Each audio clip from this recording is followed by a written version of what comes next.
When were you born? I was born July 13th, 1960. You began your career July 10th, 1979 with the U.S. Army Military Police. Correct. What is the best thing you learned while in the military? Well, during the course of 20 years, from military police school till I retired end of July 1999, you learn that there is no perfect way of doing things, okay? You learn that if there's going to be some type of trouble that would happen to a call that you go to, be it law enforcement or what have you, it's going to happen. So just plan to be flexible. What is an example of being flexible as a peace officer in the line of duty? Well, a line officer is a patrol deputy or patrol officer. Okay, what you get dispatched to, 99 times out of 100, it's not what you're going to be faced with. You ever played the game where you have a circle of people and you tell one person one thing and it goes around in the circle and see what happens when it comes to the end? Okay, that's basically what happens when you contact dispatch. It's not they record the information and it comes directly to us the way you say it. They're going to interpret it to us the way they understand it. And they're only getting a caption of some stuff. Sometimes it's spot on, but there's always a little tweaking there. So it may not be something major. It's not like we're going to a barking dog call and you find out it's a man with a gun. So you have to be flexible. And if you went in there so rigid going, I don't know, this has got to be this because my dispatcher sent it to me, oh, it's not that, I'm going to walk away. That's not going to happen anyways. For instance, sheriff's office. They have a multitude of many jobs. One of it is serving civil papers. People don't know what we got in our hands walking up there. 24 and a half years ago when I was down in Meridian for Post Basic Academy, we had a memorial for 2 deputies from Jerome County. They got killed when they were going up to serve civil papers because the guy inside the house thought they were coming there to arrest him on the warrant that he had. Again, you have to be flexible. You mentioned on your website wanting to improve the safety of Boundary County schools. Correct. Do you believe that the safety of our schools are at risk? I'm not saying that we have somebody running through the school with guns doing anything crazy, but yes, unfortunately, in our modern times right now, you have people that do some very horrific things. We haven't had severe issues here, but we've had it enough to where you have to look at the resources we presently have. Granted, we constantly try to improve things. We can always improve more. You talked about budget management being an important part of what you're going to do. Right. What kind of experience do you have in budget management? Well, believe it or not, in the United States Army, you have a budget. Some of these budgets may be extreme. You have to stay within that budget. And they teach that at a very ground level. And I break it down even further. I was a platoon sergeant for the majority of my time in my career. That meant basically 32 people worked under me on a direct basis. There was also additional duties where I had more people. Technically, I was the SWAT commander for like 3 weeks. That budget alone, just the SWAT team, was a couple $1 million. When I was in Germany, I had 3 buildings I had to sign for, over 20 vehicles, weapons. So you got real property, disposable property. Anything with a serial number is considered a controlled item. All these are budgetary things. If any of them are damaged, you have to be able to look at how you're going to replace it or fix it. So ongoing inspections, ongoing planning, ongoing allotment in your budget to ensure that everything's taken care of. It's all a management tool. If someone doesn't have good management skills, they're not going to be able to run a budget. It's as simple as that. You've stated that you're not a conventional cop. What do you mean by this? Right. So, you look at me. I'm a big 300-pound plus, bald-headed, ugly guy. Okay? I know that. So I stand there and I know I can intimidate people. Courses I've gone through and actual experiences I've had teaches me that I don't need to physically grab somebody like what they teach you at the academy. If a person's non-compliant, immediately they go to the ground. Well, I was an unarmed self-defense instructor for the Army for 18 years. Primarily was weapons retention. I know how to handle myself a little bit. I'm not saying I'm Superman, but I am saying that I can take care of the scene. If it gets out of control, then yes, I'll have a person sit down and they'll be restrained. I try to talk to people, not down to them, but with them. You find more information. You don't meet negative with negative. The person's being abrasive to you, you don't have to be abrasive to them. So there are some conventional things that people do and just immediately think, you're telling me no, you're going to the ground. Well, I don't immediately do that. I might be the guy that shakes your hand, where all other officers are taught, don't do that. And there's reasons for all that, and primarily their safety. You know, I'm the guy that wants to resolve the issue, not just rubber stamp it, take you to jail, and mark off a statistic. Do you believe the good done by law enforcement is often overlooked because of the bad? Oh, without a doubt. And that's just the two-edged sword of law enforcement, or any type of service that people will see on a regular basis. If you're in any type of an authority situation, people are looking at you going, you're supposed to be squeaky clean. So if one person out of the entire nation that wears a badge does something stupid, everybody's a dirty cop all of a sudden. And it's like, yeah, that ain't good. You figure I did 20 years with military police in the United States Army, then over 24 years here, you know? So, yeah, we've experienced it a lot. It's something you learn to grit your teeth on. You just instill in your people that work around you or for you that that's not acceptable. Use them as learning tools. And the positive stuff, you kind of embrace, keep it here, and you go, yeah, there is good stuff every so often. So if you got one guy running around doing something inappropriately, now everybody in this small community thinks that all the cops are doing that. Well, that's not the case. According to the Spokesman Review, you're running on the idea of promoting citizen involvement within the sheriff's office, including a citizen academy. Is this true? And if so, what does it mean? Do you understand that the amount of law enforcement officers active up here is very limited, right? Okay. So with that being said, in the population, I've been here since 1999. Patrol officers, we haven't grown a lot of. We may have gotten 1, 2, or 3 more positions. At one time, years ago, it actually was a campaign issue of having 24-hour coverage. Now, when you say 24-hour coverage, that means one deputy, one, for the entire county. This is a large county. There's parts of this county I've never put my feet on, nor will I probably. Okay? I've flown over all of it. We have people living in remote areas, and some of that's by design. They don't want to be around some folks. The biggest thing you have to do is teach people how to be self-reliant. Not saying that you call the police and we're not coming, but let's be real about this. Again, worst case scenario is going through here, okay? A hot call meaning an emergency, it normally means it's at Eastport and I'm at the South County line. So you're the furthest away all the time. So with a Citizens Academy, which we would have every year, your basic academy would give people an overview as to the resources that the Sheriff's Office, City Police, and other emergency services have here. Furthermore, other entities that we have here that wear badges and what their jobs are. And then how citizens can help us help them. Citizens Academy also kind of steps out to where we start identifying people that might be interested in further education, such as reserves, sheriff's posse, what have you. There's multiple educational tools here. We will also be doing things such as helping people with security of their own property, their household, how we could go there and do courtesy visits at their residence and give them recommendations on how to improve their security. So the Citizens Academy is just step one. Do you believe that people will be receptive to citizen involvement? Yes. Why? Well, I've mentioned before, especially in this community is made up of people that are very proactive. If you need assistance, they're there. They may not want to do it for 8 hours. They may not want to do it for 30 days. They may just be able to help you right then.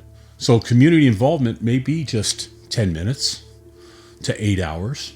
Some maybe just a few minutes here and there. But yeah, they want to be involved. They want to have a little bit of ownership, without a doubt, and be able to say, I had something to do with the positive change. This community owns everything in reality. It's not us, them in my book, okay? It's a we.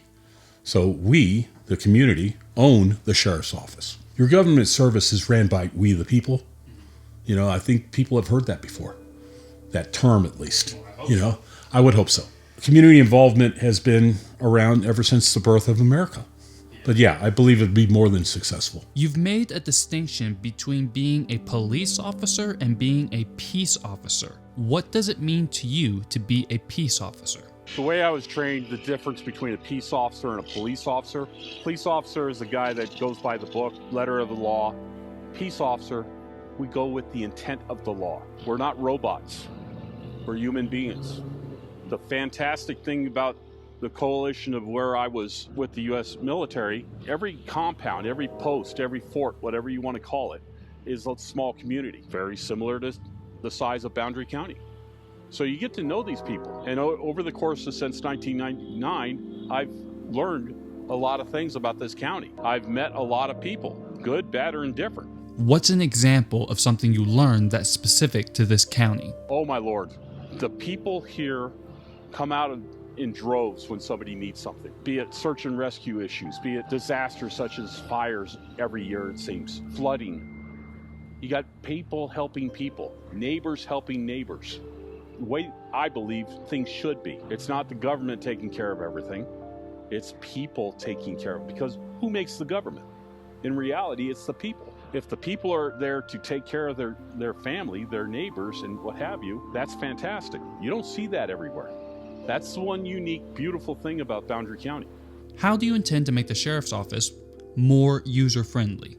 One of the simplest ways is a quality control program. A simple term of the quality control program, I've used the example of if you have a complaint and you call the sheriff's office and it requires a sheriff's employee, a deputy or something, to come and respond, within 48 hours after that is done, somebody else, not involved in that immediate call, will contact you and ask you, how did it go? Any suggestions? Did it go good? Did it go bad? Of course, you may end up with some person that is happy all the time and some people that couldn't be happy if you handed them $1 million. You know what I mean? Because there's people out there like that. If there's a trend with a particular employee, it's like, hey, what's going on here? Do we need additional training in something? And don't use it as a criticism, but a learning tool in helping a person. Way too many times, especially in law enforcement, at every level, at every position in law enforcement, people get very thin skin. You can't talk to me that way, or heaven forbid, you're telling me that I did something wrong. We're human. We're bound to make mistakes. It will happen. So a quality control program will help us on the immediate portion. That'll also help us with defining improvements to policy and procedures. Because a lot of times the citizens are going, wait a minute, why are we doing this? Because the book says this. Well, that's going with the letter of the law or the letter of the policy. But what's the intent? Our intent is always to be taking care of our people. And our people is the entire community, even the people that are visiting. So being user-friendly is not being afraid to talk to your community. Especially a sheriff. A sheriff is voted in. You ran for Boundary County Sheriff 8 years ago. Yes, sir. Why did you run then, and why are you running again? I felt then that a change needed to be made. A change was made. I'm at a position in my career where it's time to hand off things, such as this is how you lead an organization. This is how you build your base of your command and control. This is how you make an entity such as a law enforcement entity, sheriff's office, more user-friendly for the community. I know how to do those things. That's what I plan on handing off. My intent is from day one, I'm basically training people that work with me on how to take over a position. They can glean from it what they like, and they can ignore what they'd like. But the bottom line is we will be more organized, and we will be more user-friendly for the community. Do you believe the sheriff's office and the position of sheriff is made sometimes to feel inaccessible to the community? Yes. How so? Well, just by natural boundaries that law enforcement tends to put up. If somebody wants to go for the press or something, wanting a press release, who do they normally go see? In most counties, they go directly to the sheriff. Can the sheriff just put up his barricades and go, I'm not talking to you, it's city call? Yeah, he could. but he's not going to. But you have to look at what you're doing at a routine basis. You need to be able to tell your people, how are we going to react to stuff of this nature? What's your proper response? Because you feel obligated when somebody asks you a question. Do you really just want to turn and look at them and go, I don't know, it's not my case? Not really. You want to be able to direct them to the right place. Inherently, that's what most law enforcement officers want to do, is help people in time, and sometimes it's a very short amount of time that you work this type of job. You can find yourself getting jaded on some things and go, I don't want to talk to these folks. I don't want to handle that. I don't want to deal with this. Well, we don't have that option, especially a small organization. We're all it. When I got here, I was spoiled. In what way were you spoiled? More people. Who comes out and processes a crime scene? Well, you. I was used to having at least 32 people on call. Get your butt out here and fingerprint this stuff. You see what I'm saying? What is the most pressing issue that needs to be addressed in Boundary County? There's a number of things, but the most important in my mind, as far as criminality, would be drugs, okay? And you're gonna find that nationwide. If you take the mode of thought of, you got a drug addict is addicted, okay? They're a human being that has flaws just like everybody else, but they have a flaw that somebody's saying, you got to give me X amount of money. If they don't have that money, what are they going to do to get it? A lot of them resort to breaking laws. That's where we come into play. So drug enforcement is a key element where it comes to doing other things in law enforcement. Drug interdiction and everything of that nature, we're a major thoroughfare coming through the Canadian border. We have a state border. Realistically, the Washington state border is very close.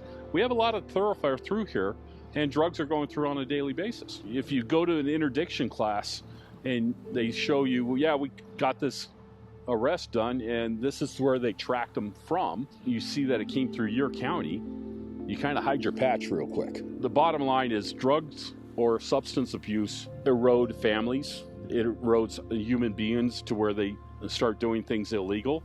And that is where the law enforcement comes into it. You're quoted as saying that you're still adapting to North Idaho life. In what ways are you still adapting? Good golly. Let's see.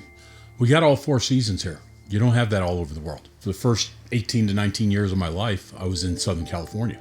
I fled there in 1979, joined the Army, and went all over the place. I'm not crazy about the cold. You adapt to it.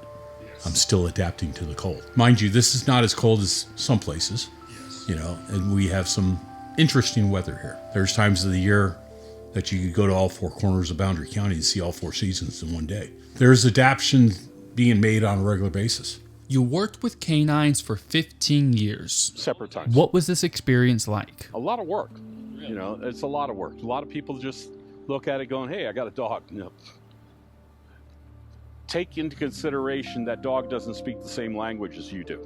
Realistically, when it comes down to it, the canine handler, the human, is just there to basically go tell the court system what their dog did. It normally takes about 2 years for an effective team to become a team. And sometimes that dog and that handler do not mesh. You have to find that correct fit.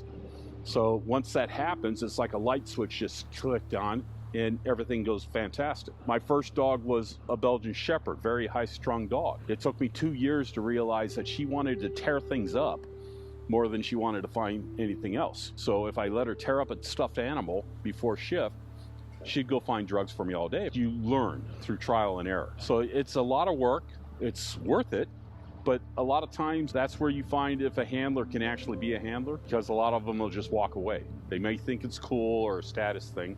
No, it's a lot of work. And anybody that's a canine handler, an effective canine handler, if they're honest with it, they'll tell you, yes, it's a lot of work. But the benefits do outweigh a lot of stuff. You made a distinction between the letter of the law and the intent of the law. Right. What is the difference between the two? Okay, well, think about a robot. A robot is programmed. The program is given specific directions. They are not able to distinguish between certain things. So they're told, you will do this way all the time. Robotic, right? That'd be the letter of the law. I don't think people really want a robot. You have to take totality of circumstances and look at things and go with intent of the law.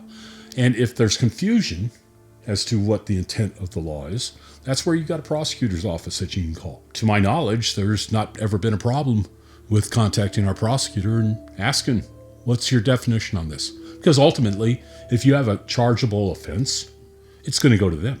You're quoted as saying that the best thing you got out of the military was a wife of over 30 years. You then went on to describe your relationship with your wife as an advantage to your line of work. How many years have you been married, and how does your relationship with each other benefit you if elected for Boundary County Sheriff? My wife wore a peace officer badge for over 5 years with the U.S. military. She understands what law enforcement has to go through. She understands the stresses and stuff of that nature. She knows I've done this job a long time, and you would think you'd be desensitized to a lot of type of things. That's not the case here. So when she sees me in our unattached garage beating the heck out of a punching bag, I never tell her why, but she knows, because I don't take stuff like that into my house. I've been married to her for over 30 years. We've got 2 beautiful children. We've got 2 fantastic grandchildren through all that. The benefit there is her understanding of what things are, and she knows there's a lot of things that cops miss. They miss birthdays. They miss anniversaries. Any time that you get, you may be called out. She's been with me where I've been in positions where I was on call 24/7. If you don't have a support element when you go to lay your head down, you're in a no-win situation. You have to have something, an outlet. My outlet is a beautiful wife that loves me and cares for me, and that we have this connection that we both know there's ugly things in the world, and these are things that I have to deal with. What do you have to say to the people with multiple unresolved thefts on their property? Well, it's pretty simple. It's not cut and dried, this will resolve everything. But under my administration, we will be giving people, if they want, a benefit of us coming out and doing spot watches at their residence, meaning giving them tips on how to improve their security. The days of being able to leave the keys in your car, unfortunately, are gone.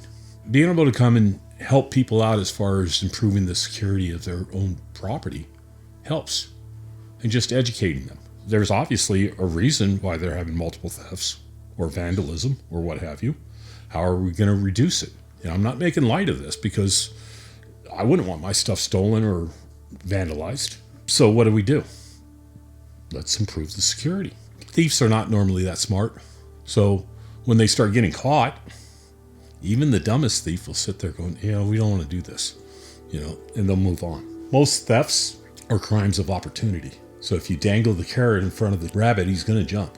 Can you tell the story about being sent to a combat zone by a lieutenant, only for that lieutenant to show up next to you 2 weeks later? Yeah, it's kind of funny, because actually, in reality, I wanted to go. In the military, you train for a lot of things. Military police has a very unique type of job when you go to the combat zone. You're still enforcing the law.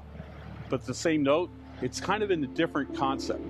You know what traffic control is? The guy out there, in the intersection and stuff like that. Imagine you're in a combat zone. You have to get the guys there. So you got to get to the combat zone before they do and bring them in. So you have to know how to get there, how to fight through it, make it safe, and get the combat troops in there, because you're not a combat soldier, you're a combat support guy. I was in talking to a lieutenant. He was trying to push his little weight around. I pushed it back. He got irritated, and off I got sent. I did it on purpose. He kind of got a funny ha-ha, and I heard that from a captain that he worked for. And it was just funny that shortly thereafter, while I'm in Desert Storm, he stands right next to me. I said, hey, how we doing, Junior? And he learned a lot.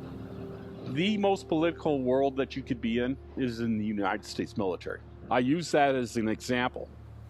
One 22-year-old kid gets a case of whatever, and off you go to a combat zone. Wow.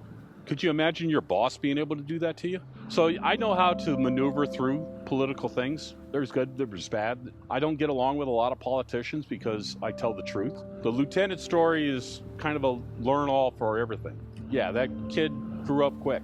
What did you learn while working at the county jail, and what would you do to upgrade it? Well, understand that building was built about 1980.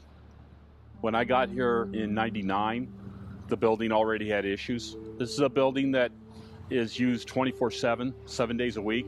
No time off, no nothing. Maintenance, they do what they can do. When it was built in 1980s, they didn't know the technology of what they have now of certain needs. And it goes down to even the plumbing. There's inmates that'll clog up the drains with whatever, clothing, you name it, to create a scene. Well, now they have things where you have a grinder that if they put something in there, it gets ground up and it goes through the pipe. So that takes care of an issue. But to take an existing building and put that in there, you're talking a lot of money. Everything evolves around money. There's constant maintenance done by staff, by inmates. You're housing human beings in a position. Yes, it's a jail. They're not supposed to be comfortable. It's not the Taj Mahal. Yes, they are not comfortable. You look at the mattresses that they use, you're talking a couple inches thick, and it's not pleasant. And they're put on metal racks like bread. So you throw this mattress on there and there you go. And plus you're confined. They get worn out. Things happen in the jails. You have to take care of that. You have to meet the human needs of what people are in there. You have to have at a minimum 2 people working back there at all times. That's just a security issue. It doesn't take much to overpower somebody. You get 5 people on one person, I don't care who you are, that one person's going to go down. So security wise, we always have to have 2 people. That's a manpower issue. We have to keep the safety of all people there. So when you're looking at the manpower, when you're looking at the people working there, the facility itself, I'm going to have a clerk look at this and say what I'm going to do it. No, you got to bring experts in, and you've got to sit there and say, what do we need to do to meet all these standards? And they're inspected on a regular basis. Under Sheriff Kramer, they've passed every inspection. That's great. We'll maintain that. We have to eventually get another facility. It's going to happen. It has to happen. But it's not wise to sit there and go, it's going to happen today. Who's going to pay that? The taxpayers? The homeowners? I think we have enough organizations out here that are always taxing them already. Yeah, we need to think smarter on that. You have many different kinds of grants that you can go to. There's good grants and there's bad grants. You have to just review them quite well and see what stipulations there are that the agency would have to go through. Under my administration, those will actually be aired to the public. Things like we're doing right now, throw it out there on social media. Throw it out there on a monthly basis or quarterly basis on meetings. Report back to the people that put you in the position. Yes, you're paid as the sheriff to make decisions, but at the same note, you have to operate under clarity. There's a lot of things that come through that door on a regular basis. People need to understand, what does the sheriff do? Realistically, the sheriff's only required to put in a very minimal amount of hours per month. Why are we going to do the minimum? Nobody that I've seen as a sheriff up here does the minimum. They actually put more hours in the most patrol officers or other deputies. Improvement-wise, it's a constant maintenance thing. We have to look at a better facility, probably a better location. Think about train track right there. 2 o'clock in the morning, the Amtrak comes through, or any of the heavy equipment comes through. That building shakes. That in itself tells you that there's going to be other issues, foundation, what have you. So yeah, it's over 20 years old, going to 30 years. It can be maintained for a few more years, but eventually we're going to have to do it. So it's not a great answer. It's not something that people want to hear, because bottom line, it's going to take some money. You've mentioned an ongoing investigation concerning a complaint. Right. What was this complaint, and why is there an investigation? Shortly after I announced that I was running for sheriff, a complaint was lodged questioning my integrity.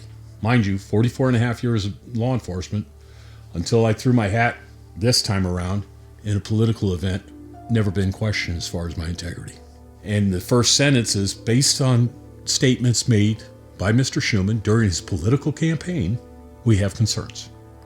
That tells you right there, your name doesn't have to be Donald Trump to understand that is a political attack. Anything after that, it follows suit.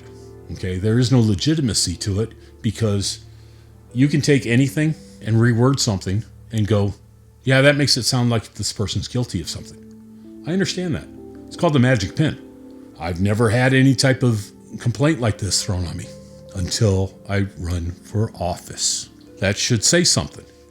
And when there's an investigator assigned that has already stated that there is no way that she's been able to find any proof or disprove the allegations, That in itself is unfounded. I've been in trouble for not lying. So if somebody stands there and goes, Dave, did you do this? You messed this up? Yes, I messed it up. Drive on. Let's go to the next thing. You've alluded to a disgust for politics. Yes. You're quoted as saying that the hat that you have to wear as a politician, which is almost like even something disgusting. What about politics disgusts you? Dishonesty. If you've got a person talking out of both sides of their mouth and they work an audience instead of being straight, what I tell you today, I'm going to tell you tomorrow. Unless something drastically changes my mind on something. I'm not so stubborn to where I can't be changed on things. I don't look at, I'm talking to X amount of people on certain topics and just kind of tailor every answer, if you would, to them. That's politics. That's being a BSer. And I'm not that guy. The U.S. military taught me one thing, is be straight and to the point. I think people respect that a lot more than entertain me. I'm not here to entertain you. I'm here to do a specific job. I don't care if you're happy after you and I talk. I'm more concerned that you know that you were told the truth. You know, that's a key thing with me. You're going to find I'm not a used car salesman. What are the things that you've said in your previous campaign that haven't changed in your current campaign? Quality control. Amount of leadership that I have. My past history as far as where I've worked and what I've done. I've had 2 employers my entire adult life. United States Army, then here. You know, it's not hard to check me out. I've had some of the highest security clearances the military has. My whole basic plans of organization, same stuff. Nothing's changed. Look at the fact that, again, I'm a very non-conventional. I'm a politician because I actually had to apply and sign up to be a candidate.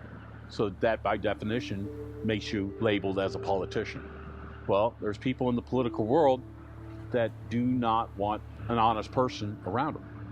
That's pretty fair to say, right? Hypothetically speaking, if you are the target of political powers, why would you be targeted for your campaign? Who benefits from this? Who would benefit from smearing me? Could it be another candidate? Could it be somebody that just doesn't want to work with me? I don't care. To be perfectly honest with you, I leave that to conspiracy theorists. That's not me. Life's too short to worry about all that. I look at the facts and I drive on. What are your opinions of your running opponents, John Van Giesen and Travis Stoley? I worked with Travis. He's a good young man. Key things there is he lacks a lot of experience here. He has good values on a lot of things. I'm not here to smear anybody. Mr. Van Giesen has an impressive resume for other locations. Unfortunately, he's had some bad luck. Maybe it's just bad luck or poor thinking. I don't know. To be involved in lawsuits that he's actually been in and his organization's paid out. Again, bad luck or poor decision making. I don't know. Not my call. That is not even the voters' calls. Calls have actually been handled by the courts. And it's already been said. Not wise moves here. It's not a let's pick on so-and-so. I don't work that way. The office of the sheriff is a very honorable position. My job, even if I don't like you, and we're human, okay? We have likes and dislikes. Have I had to take care of people that I did not like? I did not like their ways of looking at things or the way they do things? Of course I have. It's called fair and equal process to all. If you cannot do that, you should never wear a badge. It's as simple as that. And there's people that can struggle with that. And they do the right thing if they lose that struggle and walk away. I love this position. I love this job. But we're in a place nowadays where you need a person that's going to stand up and do the right thing, even when people aren't looking. What do you love most about Boundary County? The people. The people make this community. I was only supposed to be here for like 6 months. And my plans were to drive on somewhere else, looking at different schooling and stuff of that nature. So I was only coming up here for a temporary job. Fell in love with the area. It helps out that my in-laws live in Laclede and they're good people. My wife is close to her family. This is a place where, for the most part, people look you in the eye, talk to you. Even a politician, they'll tell you to your face normally the truth. You do have two-faced people, of course. Every place has that. But for the majority up here, you got real people. Real people. Not phony baloney folks. I hate phony people. And unfortunately, in the world of politics, what do you got?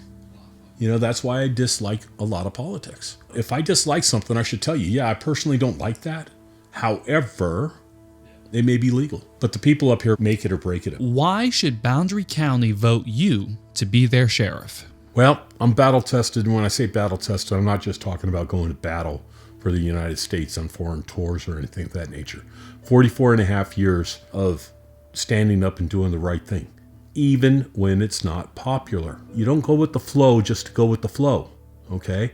So you want a person in a position such as sheriff that is not there for an ego boost. No, you're there to do something positive. So what are you going to do with positive? Okay, I've been doing this a long time. My wife reminds me that I'm an older guy all the time. But the bottom line is I have experience. And with that experience, if I don't pass it on to the other people that work with me and are chosen this profession is doomed to go down the drains. Not because Dave Schuman didn't pass on his information, it's because that's the mentality that's going to be fostered throughout generations of this. And you have to train people up. From day one, whatever you're doing, if you're in a supervisory role, you should be training the people that work under you to know your job. If not your job, the job above you. You can still train them to understand the role, understand how to go and make changes, positive changes, how to identify where there's issues that you have to look at even further, how to look at grants and decipher what's good and bad. One person cannot do all this. So if you don't train people, and the best type of training is a lot of times hands-on. Let's get in here and let's get our hands and feet dirty here and work on it. I have that experience. I was blessed with having some fantastic leaders when I first joined the armed forces. Those people sat me down. They taught me, this is what you are to do. This is what you are required to do. This is what you are now obligated to do later. And if you are so insane to keep this job, because most people bow out of it as soon as they can. I probably would have, but the fact of the matter is I come here and I kind of got rejuvenated 20 plus years ago because there is kindness out there. There are people that are willing to help you. There's not just people that are willing to throw a brick at a cop. Where I'm at in my career is realistically, yes, I retired the end of last month. My plan is to go back to work as the sheriff. And from that day on, you're wearing your tennis shoes because you're going to be doing some running. And we're going to do this not to bolster how people look at me, because I really don't care. I don't care what your opinion is of me personally, but I do care that you understand you're getting the best quality work possible. So good, bad, or indifferent, I'm here to make it better. I have the experience. I know this community. I've lived this community. I've worked this community. I don't need a break-in time period. I don't need to figure out where's what. I didn't just make the decision to run for sheriff and run around and join organizations so it makes it look like I'm a member of the community. No, I've been in these organizations because I give a damn about this community. I believe in giving back. I run out of time on a lot of stuff. You have to give back. I feel very blessed to be living in an area that I'm in. Very blessed with what I have. I have a fantastic family. More people than not don't look at what they have. It's what they want. I'm not running from one location to another trying to be the top dog. I can be a follower, and I've proven I can be a leader, and that's where I want to be. Is there anything you'd like to say to the people of Boundary County? Yeah, they definitely need to do their homework. Look at every candidate, not just sheriff. Look at every candidate of every office. You got people that, by all intents and purposes, are probably in the wrong party. Mind you, there's 70 plus parties out there at least. Do your homework, do your due diligence. Be responsible. That's a big word. Some people just don't want to do it. People run from responsibilities, but enjoy life.